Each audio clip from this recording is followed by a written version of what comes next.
Question बहुत ही अच्छा question है। कह रहा है कि धातु के बने 22 सेंटीमीटर व्यास की एक अर्धवृत्ताकार पतली चादर को मोड़कर शंक्वाकार प्याला बनाया गया है। प्याले की धरते यानी कि उसका आयतन निकालना।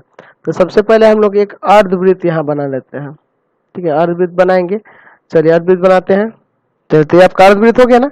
अब इसका व्यास दिया है 28 सेंटीमीटर। ध्यान से देखेंगे। अब इसको क्या करना है ना, यहाँ से ऐसे यहीं से ना मोड़ेंगे ऐसे, तो कुछ इस तरह से शंकु नीचे बन जाएगा। पहले इसको शंकु बना लेते हैं, फिर फिगर को समझते हैं क्या कह रहा है इस फिगर में। ठीक है, देखिए अब थोड़ा बात को समझिए। इसको यहाँ से इसको सेंटर बन के यही इसका शीर्ष हो जाएगा, ये वाला शीर्ष ये हो जाएगा। ठीक है, और इसको मोड़िएगा दोनों तरफ से, है ना।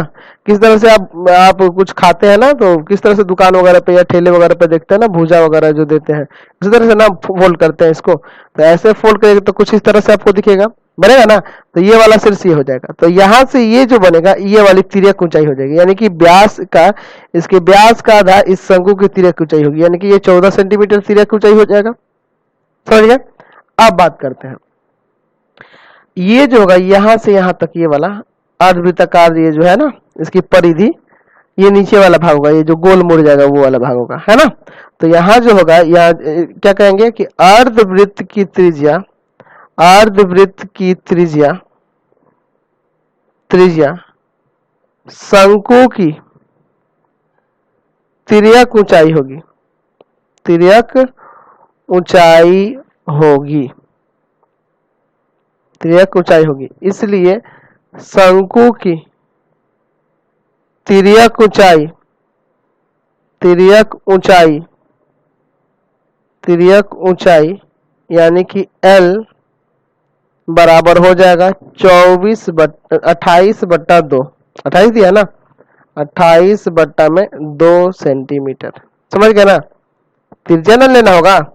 चलिए, यानी कि L बराबर आ गया 14 सेंटीमीटर इस शंकु के लिए। ठीक है, आप समझिए अर्धवृत्त की, अर्धवृत्त की, सॉरी इसमें वृत्त छूट गया, अर्धवृत्त की परिधि, परिधि शंकु के आधार का परिधि होगा, शंकु के आधार की परिधि होगी,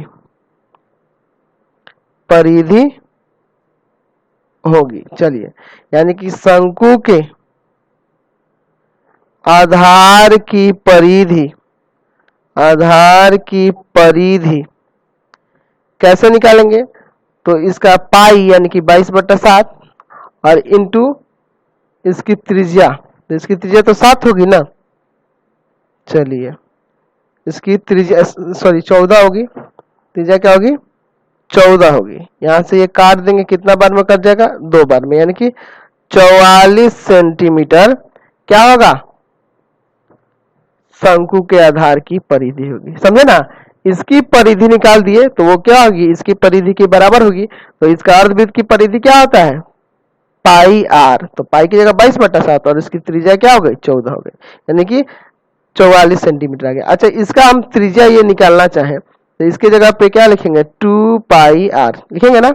चलिए अगले स्टेप में देखिए, 2 × 22/7 इंटू में आर बराबर में है 44 सेंटीमीटर। तो आर बराबर यहाँ हो जाएगा 44 × 7 बटा में 2 × 22 सेंटीमीटर। इसको काट देंगे 2 बार में, 2 से 2 गया, यानी कि आर यहाँ से आ गया 7 सेंटीमीटर। आपको आयतन निकालना है ना, तो सबसे पहले तिर्यक ऊंचाई का पता करना, तिर्यक ऊंचाई दिया ही है, हो गया, और आर हो गया, तो ऊंचाई निकालनी होगी ना। h बराबर हो जाएगा √L² माइनस R², यानी कि 14 का स्क्वायर और माइनस में 7 का स्क्वायर। तो 14 का स्क्वायर कितना होता है 196, 7 का स्क्वायर होता है 49, घटा देंगे आ जाएगा 147। 147 कितना का रूट होगा, तो ये लगभग हो जाएगा 12.12 सेंटीमीटर। समझ गए।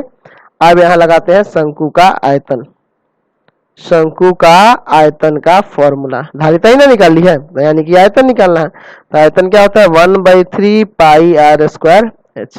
तो 1/3 पाई की जगह पे क्या यूज करेंगे, तो 22/7, त्रिज्या है 7 × 7 और एच का मान यहाँ पे है 12.12 सेंटीमीटर क्यूब। चलिए 7 से 7 गया, 3 से इसको काटिएगा, 3 चौका 12 0.04। चलिए अब तीनों में गुना कर देते हैं तो यहाँ से आ जाएगा लगभग में 622.16 सेंटीमीटर क्यूब। लगभग में ये आपका आंसर आ जाएगा, समझ गए।